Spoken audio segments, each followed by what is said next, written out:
Se pretende apoiar nosso canal e ajudar na geração contínua de conteúdo para você, é fácil. Basta visitar o link da lojinha na descrição sempre que precisar comprar algum produto. Com esse gesto simples, você estará oferecendo um apoio valioso.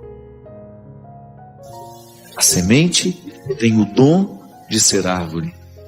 Ela não precisou fazer nada para receber aquele dom. Todas as possibilidades da árvore estão condensadas na semente. Mas ela terá que passar pelo processo da tarefa. Isto é, vai ter que cair num solo propício, vai ter que receber a chuva, vai ter que permitir morrer para nascer árvore. Essa é a tarefa da semente.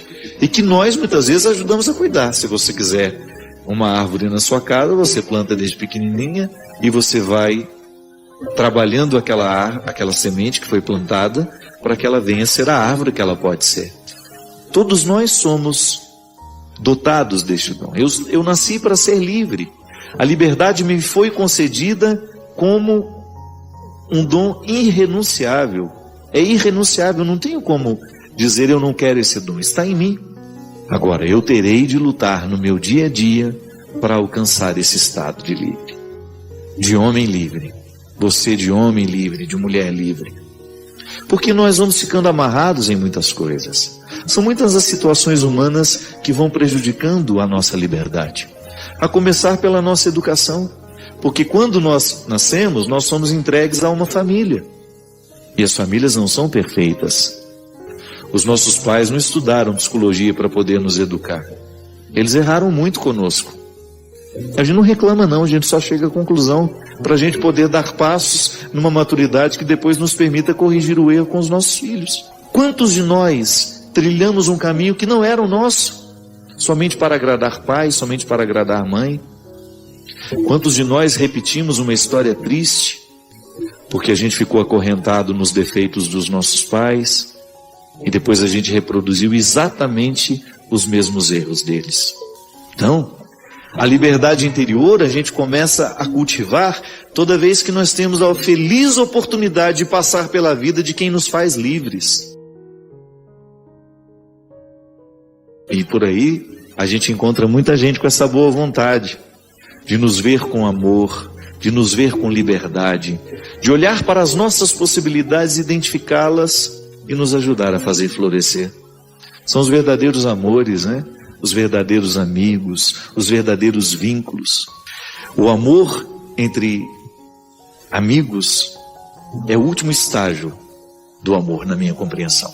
Eu compreendo aquele evangelho que Jesus é colocado diante de umas questões que aqueles que estavam ao redor fizeram. Jesus, a mulher é casada com esse, depois que ele morre, ela casa com o irmão dele. Quando esse povo morrer todo, de quem que ela vai ser esposa? E Jesus diz que isso não é importante mais. Eu acredito que o último estágio do amor é a fraternidade. Pai e mãe experimentam isso com o passar do tempo, quando a mãe deixa de exercer o papel de mãe na vida do filho, quando ele não precisa mais daqueles cuidados que ele precisava antes, a relação vai modificando, vai virando amizade. Até o casamento é assim. Com o tempo isso vira uma amizade bonita. Todos aqueles calores da sexualidade já estão acomodados, né? Tomara que dure bastante no seu casamento, né? Mas você pode ter certeza que o que vai segurar a relação ao final é essa fraternidade que se estabelece. O amor um pelo outro, o respeito, a admiração. Então, toda vez que passa pela nossa vida um amor fraterno, verdadeiro, sem os interesses da sexualidade, toda vez que você é olhado de maneira fraterna por alguém, ele extrai o que você tem de melhor e você fica mais livre. Tão bom a gente ser olhado com esse olhar que liberta a liberdade interior que a gente tem. Pessoas que nos fazem livres, porque tem algumas que são especialistas em nos aprisionar, não é? Basta olhar para a gente. Tem tanta expectativa no olhar dela que a gente não suporta o peso do olhar. Há algumas pessoas que às vezes dizem: você não gosta de mim? Você escuta muito isso, né? Não é que a gente não gosta não, é que o outro nos olha com tanto peso que a gente não tem muito prazer de ficar perto. A gente precisa se educar para que a gente seja um promotor de liberdade interior do outro e naturalmente a gente promova essa liberdade em nós também. Porque é muito triste ser amarrado nas suas necessidades, nas suas mazelas. Jesus era especialista em quebrar o poder das cadeias que impediam aquelas pessoas de serem elas. Quanto mais livre você for, maior será a sua capacidade de amar, maior será a sua capacidade de ser mãe, sem ser vítima dos seus interesses, de você olhar o seu filho como alguém totalmente diferente de você. Porque às vezes, porque não somos livres, nós queremos que os nossos filhos sejam exatamente aquilo que a gente gostaria que eles fossem. Isso não é amor não, isso é projeção. Minha gente, nós não podemos perder tempo em ficar amarrados. Nós não podemos perder tempo em ficar amarrados nos nossos erros, nas nossas mazelas, ou naquilo que a gente já conseguiu alcançar de nós. Porque às vezes a gente fica acomodado, né? Não tem qualidade de vida. Toda vez que eu fico limitado àquilo que eu já alcancei de mim, a minha vida vai perdendo a graça.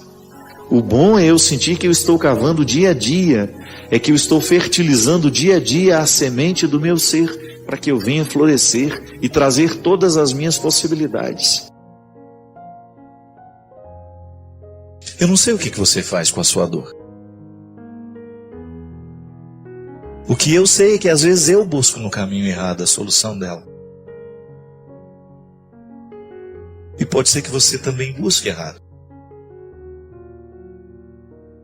Às vezes nós vamos no lugar errado, às vezes nós vamos com as pessoas erradas, às vezes nós vamos às situações erradas, querendo dar solução aos problemas da vida. É impressionante às vezes como Deus me dá a oportunidade de sair da teoria assim, um espaço rápido de tempo. Quando de repente me chamou ali no cantinho do palco, uma moça muito jovem. E ela me disse assim: ô padre, que bom lhe encontrar aqui hoje. Há 4 dias que meu filho morreu. Há 4 dias que eu sepultei o meu filho de 5 meses. E veio eu, meu marido, a minha mãe, meus filhos. A gente veio buscar a ressurreição aqui na Canção Nova, para a gente ter força para celebrar o 7º dia dele. Eu achei bonito porque a Carolina saiu lá de Varginha, com toda a família dela, para vir aqui tentar entender os avessos da vida. Às vezes a gente não suporta olhar para o lado certo. O lado direito, o lado convencional. A gente precisa entrar nos avessos. Os avessos sustentam as tramas da vida. E nem sempre é fácil a gente chegar até eles.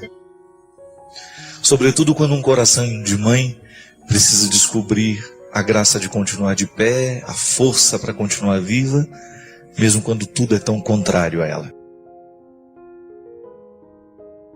Reconciliar esses contrários, sabe? Essas coisas miúdas do dia a dia, a gente passa pela experiência o tempo todo. Quantas vezes acontecem coisas contrárias a nós, palavras que dizem para nós, um olhar, um gesto. Agora, no momento em que um drama como esse se estabelece na vida da gente, perder um filho,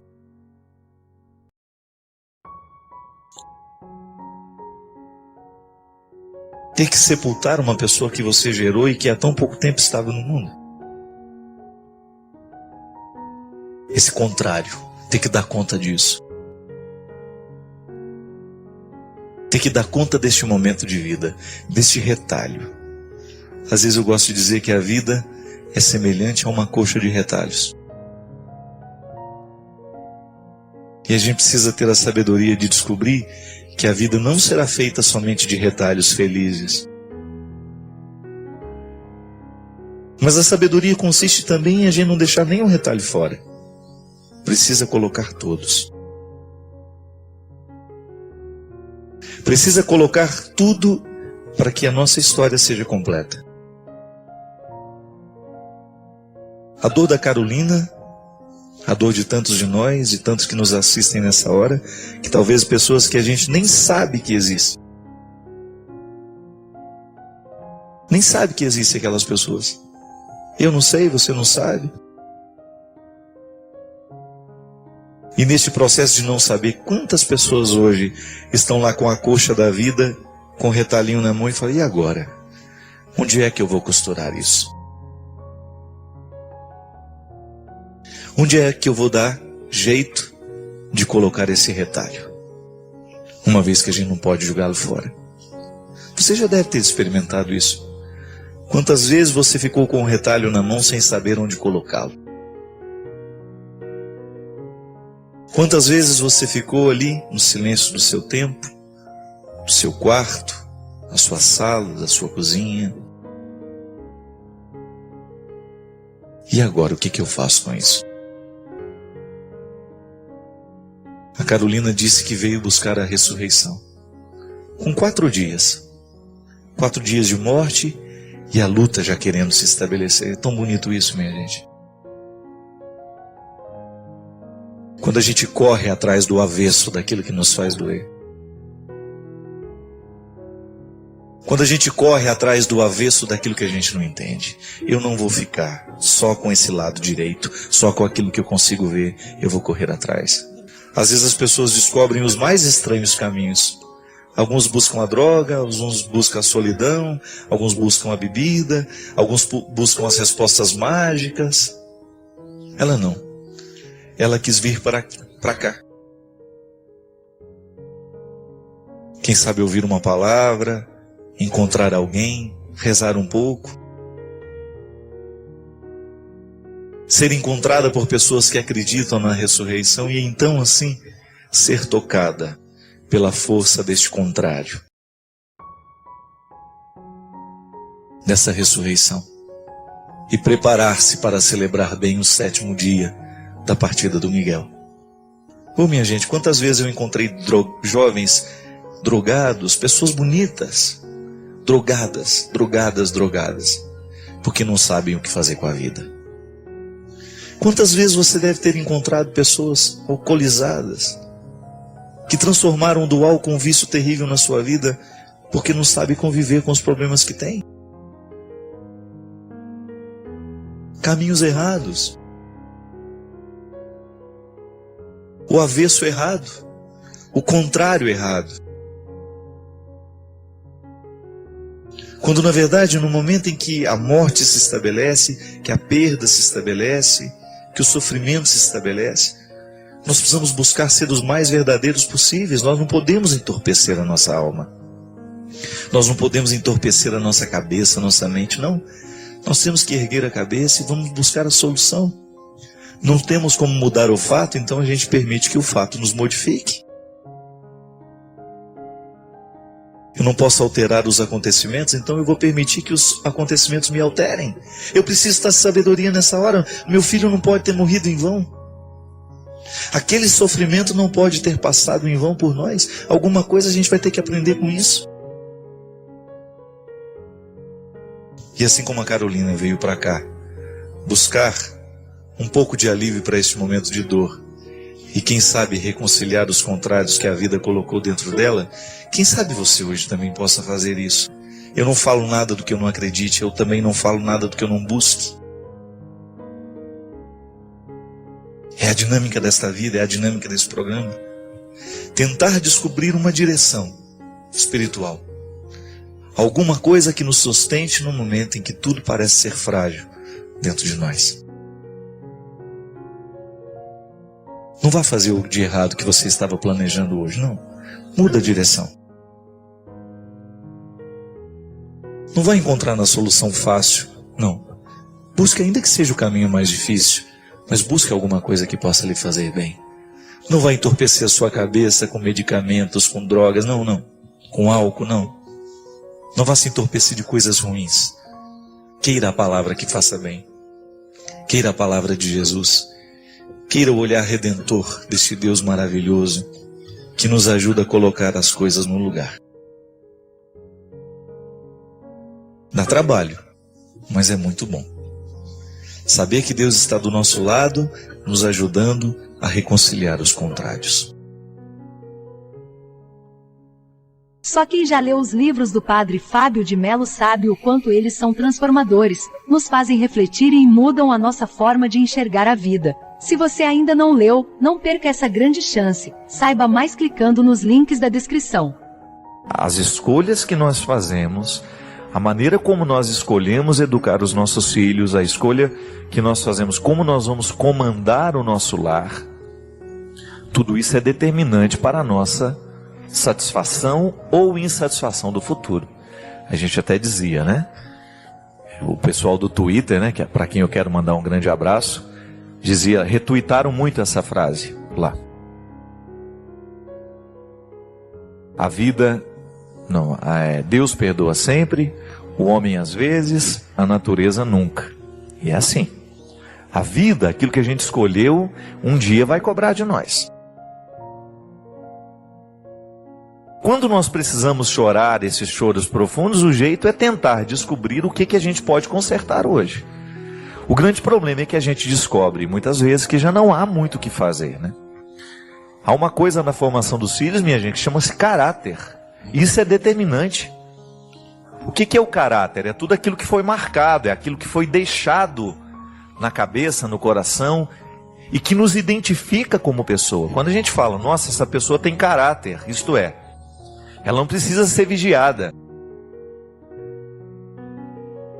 Ela tem um bom alicerce. Quando vem uma ventania e quando vem uma coisa que vai destelhando e vai arrancando tudo, só fica no chão aquilo que tem bom fundamento. A vida é a mesma coisa. De vez em quando os vendavais sopram sobre nós e a gente sente as nossas estruturas resbalarem. Quanto mais firmado está o caráter da pessoa a partir de bons valores, de realidades que foram bem construídas, maior será a capacidade que essa pessoa vai ter de resistir e de ficar de pé. Qual que é o grande problema do mundo de hoje? A fragilidade das pessoas. Eu fico impressionado, gente. É terrível como a gente identifica isso o tempo todo. A vida é difícil hoje do mesmo jeito que era difícil há 50 anos atrás. O que muda são, muitas vezes, as oportunidades. A gente tem muita possibilidade hoje, então é claro que nós vamos sofrer um pouco mais. Quanto maior é o número de possibilidades que uma pessoa tem, maior é o número de escolhas que ela vai ter que fazer. Então o ser humano de hoje precisa ter muito preparo para dar conta de sobreviver. Mas as dificuldades existem, desde que o mundo é mundo. Agora, o que eu fico assustado é perceber o quanto que as pessoas estão frágeis nos dias de hoje. Entregam os pontos muito facilmente. É impressionante o quanto que hoje nós não estamos dispostos a viver os sacrifícios que a vida nos pede. E eu acho que essa é a raiz do grande problema. Educar um filho, trazer um filho para o mundo, a pessoa traz o filho para o mundo, mas ela quer continuar vivendo do mesmo jeito que vivia quando não tinha filhos. Isso é muito irresponsável. Outro dia eu estava vendo aquela moça da televisão, né? Astrid Fontanelli, né? Que é a apresentadora de TV, naquele mesmo programa onde eu conheci a Flor de Lis. Ela adotou um garoto. E a apresentadora de televisão estava perguntando, e aí, Astrid, como é que está a sua vida agora, depois que a criança veio? Ela falou, totalmente modificada.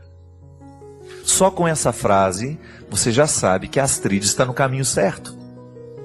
Filho que não modifica totalmente a vida da mãe e do pai, não está sendo bem administrado. Aí a apresentadora falou, mas como assim? O que mudou? Ela falou assim, eu não saio mais como saía no passado.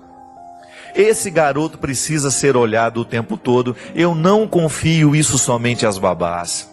Eu faço questão de ficar com ele o tempo maior que eu puder. Por quê? Minha gente, vai ter ascendência sobre o filho, sobre a criança, aquele que tiver mais tempo sobre ela. Aquele que estiver mais tempo com aquela criança. Então veja bem, Por mais que você confie nos cuidados físicos da babá, você sabe que a babá não vai deixar morrer asfixiado, você sabe que a babá vai dar a comida na hora certa, você sabe que a babá vai dar o banho na hora certa, vai colocar para dormir na hora certa. Mas e o caráter? Quem é que vai deixar nessa criança? A babá ou você?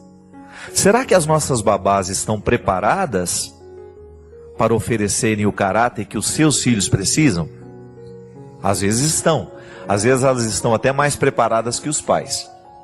Mas nem sempre isso é uma realidade. O caráter é que vai determinar é que vai ajudar este menino e esta menina a fazer as escolhas da vida. A gente fica assustado como hoje os nossos filhos estão indo muito cedo para as drogas. Claro. Os nossos filhos com 11, 12 anos, eles já estão vivendo vida de adultos. Não estão preparados para a vida adulta, mas já estão podendo viver a vida de adulto. Nós já falamos aqui tantas vezes, né? Eu particularmente acho que é uma agressão contra os nossos filhos quando nós os expomos a um período da vida para o qual eles não estão preparados. Criança tem que ser criança.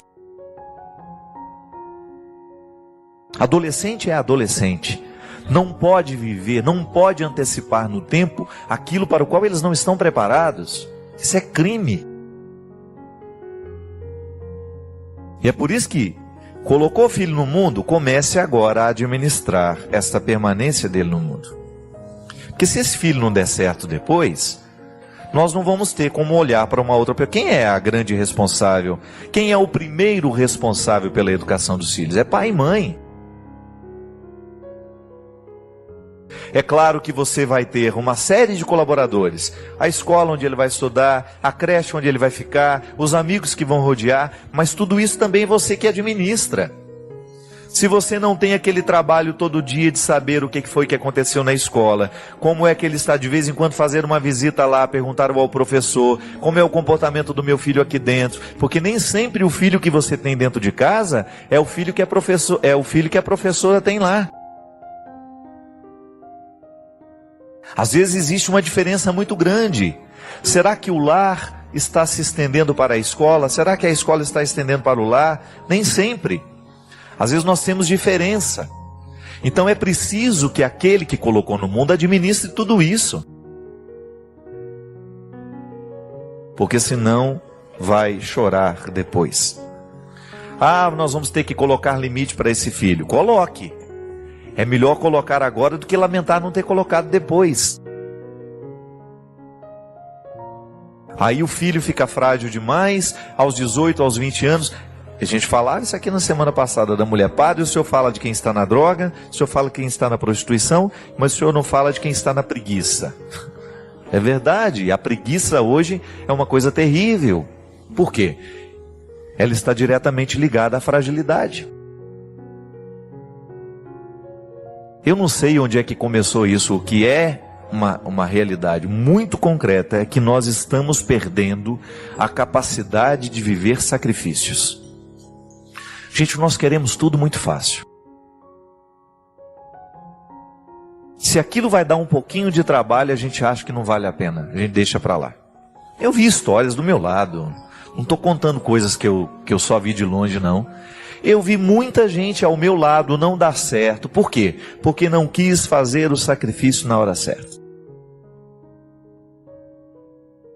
Não quis estudar naquele colégio, por quê? Porque ele era exigente demais. Vai para o outro que é mais ou menos, que não vai dar tanto trabalho assim. Isso é honesto? É honesto a gente trocar aquilo que vai nos preparar melhor para o futuro, só porque nós vamos ter que sofrer um pouquinho mais?